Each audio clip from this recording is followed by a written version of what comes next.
So welcome to today's episode of Conversations That Connect with Suki and Tayla from Montague Group. So what's been going on in the current market, guys? I know you've been having some troubles with communication with candidates and clients, and people have been disappearing, and a lot going on at the moment. And then we've got a client that gave us a job 8 weeks ago. We submitted 5 candidates. I actually had a candidate call me, and then I called him back. He was in a meeting, sent me an email and said the job, he flagged the job on their website. He got a notification to say that it's been filled. Yeah.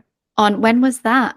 Tuesday? That must have been Monday or Tuesday, and we're Friday now. So a week ago, supposedly it was filled, but our 5 candidates who we've submitted are still in limbo, and they have been for over a month.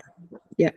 And then the other client is just not coming back to us about 2 really good candidates and a job that they are struggling. They've probably had it for, I would say, like 6 months easy. Yeah. On and off. Yeah.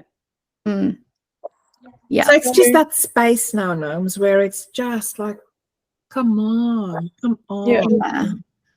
And dragging our feet through the week. And what else do we do? Like, you can ask and you can explain. I've said to the clients, listen, to help us manage the candidate's expectation, we can make excuses in terms of, okay, they haven't got the feedback yet, and we can try and manage that. But at some point, it becomes ridiculous if you have no feedback, if nobody comes back to you. Tarnishes their name as well. Yeah.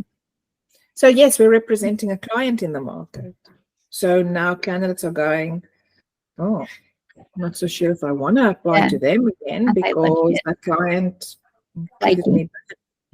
So it's weird. It's weird, so weird. Space. And this is, I want to say, part of recruitment. It is. But not not all of our clients all at once. Like every single client at the moment is basically in that same position. I also spoke to another candidate and another really big corporation who we're dealing with and who he's dealing with at the moment. So he applied for both roles through another agency, exactly the same scenario. It's been over a month, or maybe not over a month for his second application, but the same situation is happening in that second big corporation as well. So he's like, he actually called me. He was so confused. He was like, Taylor, I'm going crazy. Like, did we not have this conversation last week?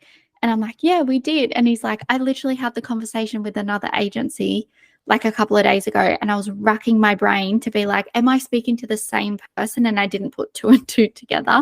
Like, he was so confused. So it's like, what the hell is happening? I was just going to say, so have you been on any webinars or anything? Like, what's happening?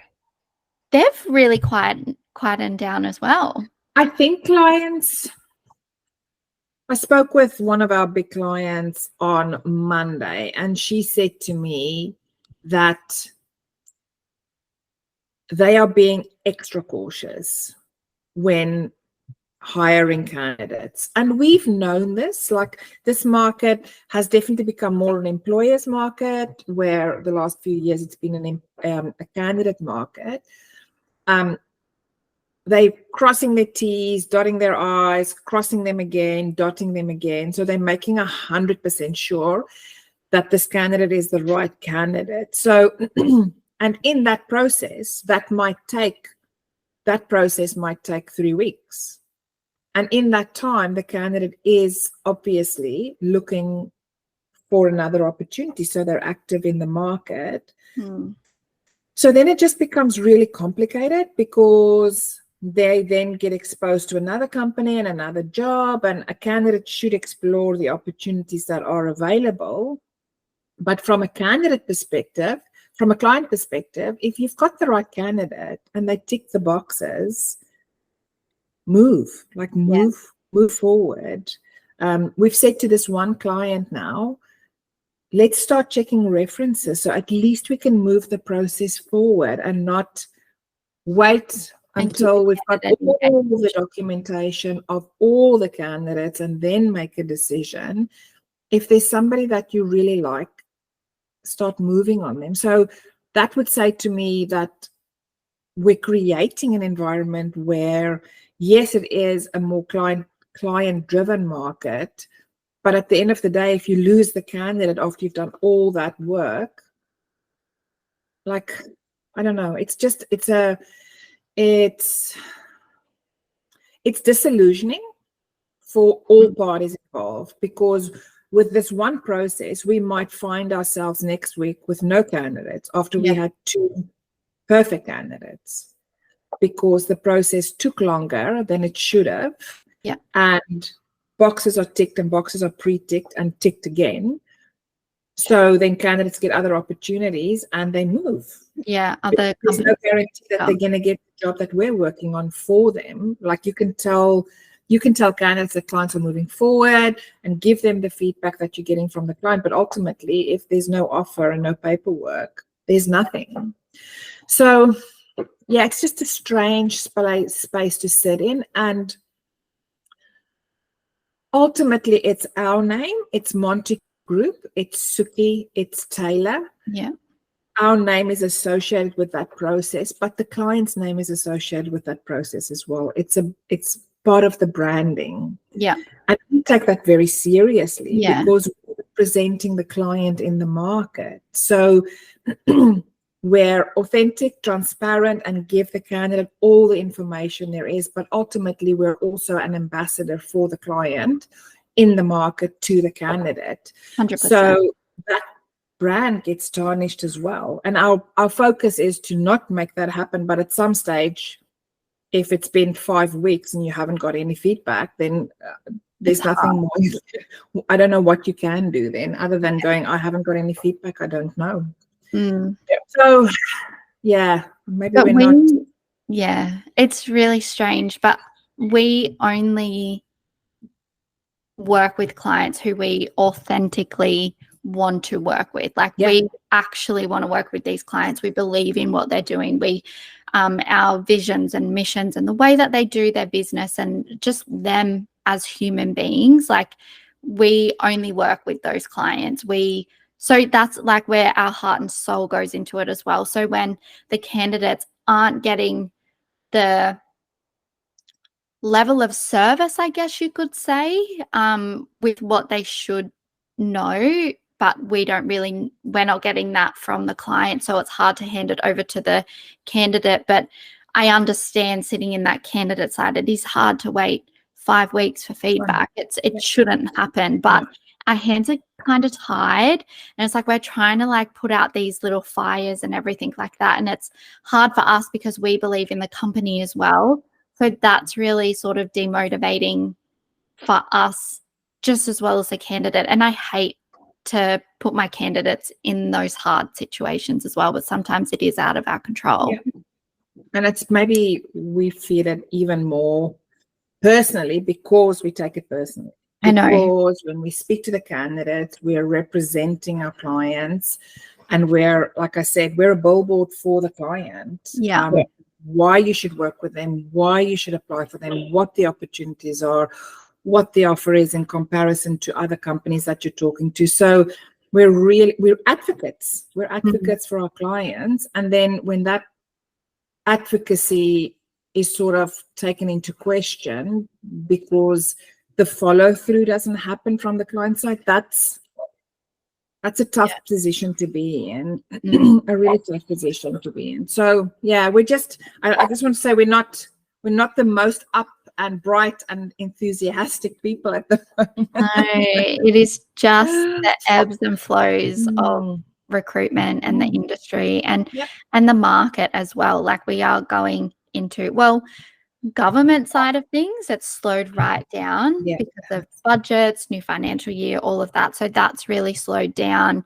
Contractors are being let go due to budget constraints, but also in that private sector, that is starting to ramp up a little bit as well. But they are sitting in that weird space, like not everything's just taking a little bit longer than what it typically should. So it's and we are definitely experiencing that there's a stronger focus for clients to work with their internal HR team, their internal recruitment team. So maybe a tip for any candidates out there is have a look at companies, see what they're advertising, look at LinkedIn, apply for the role with the companies.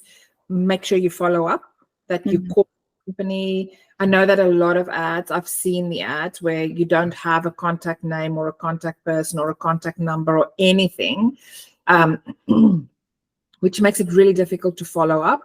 I would still try and follow up somehow, maybe call reception, get a number, who's the contact person, because if you're one of 50, there's nobody speaking for you. It's literally just your document, your resume that has to speak for you. But we've seen that focus, and that's just another trend. It goes there. There's the ebbs and flows of recruitment. So there's definitely a bit more of a focus on the internal.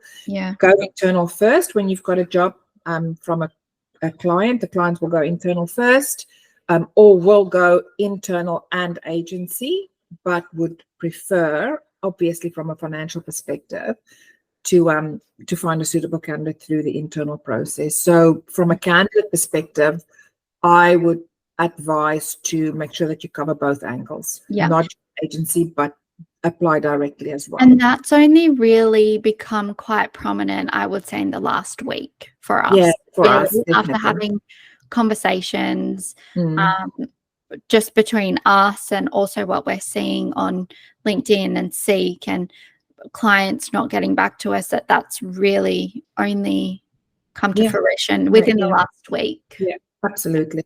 So that would probably be the big advice for this week is if you're a candidate, the market's definitely swung into that internal recruitment space. Make sure that you put your applications into agencies and apply directly to companies as well. There is a possibility that an agency might have the same role that the company has. Unfortunately, in that position, that I would probably think that the client would go internal first.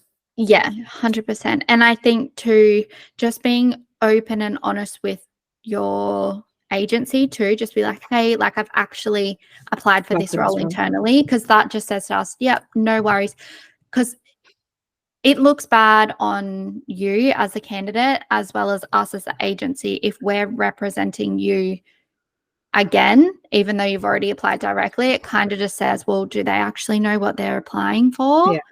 And so what we do as well, Tayla, that I think is not common with a lot of agencies, if we do know that you as Canada has applied directly for this position with a client, we would happily pick up the phone and tell the client, we know this candidate, she's a really strong candidate. Just wanted to earmark that for you. I've done that so many times. That like we want to help.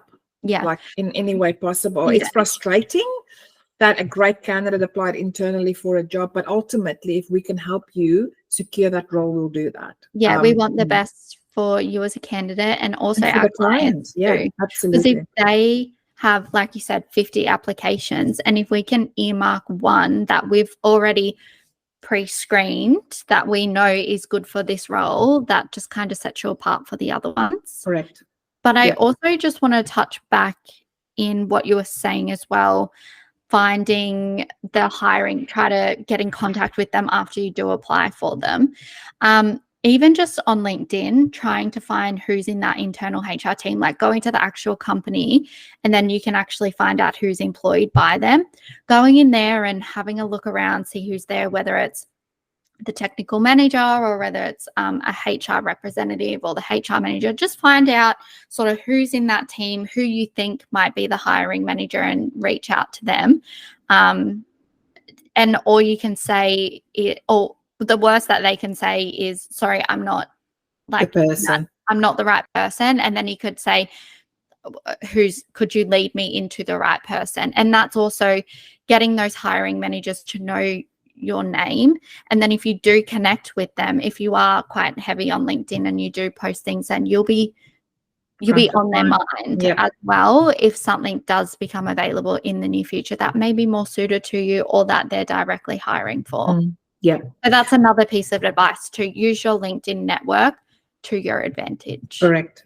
And this, the focus on the internal side is probably more, not probably, it is more permanent role focused. Yeah. Not so much the contracting. Contracting is still being outsourced to agencies, but definitely on the permanent side, we've seen a contraction into companies working more with their internal teams. Yeah.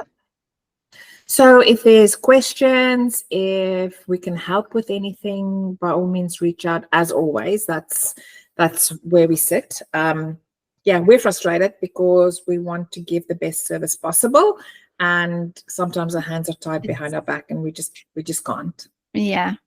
And we pride ourselves on the service that we do give as well. So it's a little hard, but thank God our candidates are so lovely. They understand it, they get it. So that's a flip side as well, is working with good candidates as well, who we gel with, we vibe with our candidates. So yes, correct.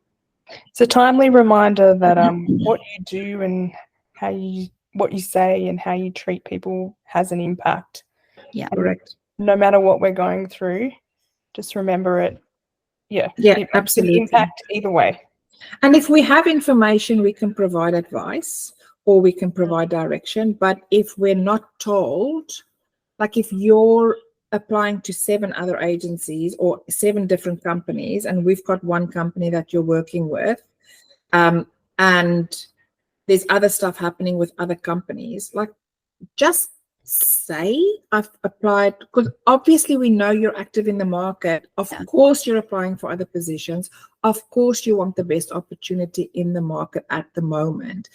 But if we don't know, we're not able to give that information through to the client to try and make the process happen quicker. Yeah, if we need to push timelines forward, we will absolutely do that. It's that transparency. Exactly. And I always say to my candidates as well, it's better for you to have more options than none. And then that way you can really suss out exactly what is going to best fit you, so you can have them all lined up, work out exactly what's going to be best for you. I always like to tell them, like, think long term, not just short term as well. So think long term opportunities, growth, all of that. Making the right decision for you at the time, but also long term as well. And if you are interviewing other places and you can't do what you said you would do, don't say you're sick. Don't say I've been bedridden for 3 days, and then 2 days later we hear that you've got an offer from another company. Just say, hey, I've interviewed. It went well. It went really well. I'm expecting to have an offer. Great.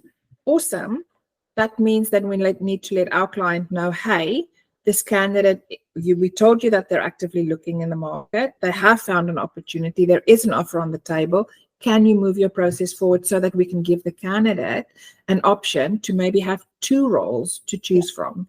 So, just, it's like, be honest. Just be transparent. Be transparent, and we'll try and do not care if you have another offer. Of course, we would like you to take ours, but no. But ultimately, the candidate decides where to go and who they work with. And if you can have options, it's so much better for you. Great. Having those multiple opportunities. Correct. I may have to resurface that video that I did, all about multiple offers and how to go around it. Yes, I think that's a timely reminder now. Yeah, that'll be on LinkedIn, Tayla Allen. That's it. Put that out again there so we can recycle that one. Yeah, that one, because it's valuable information. Yeah, definitely. It's timeless.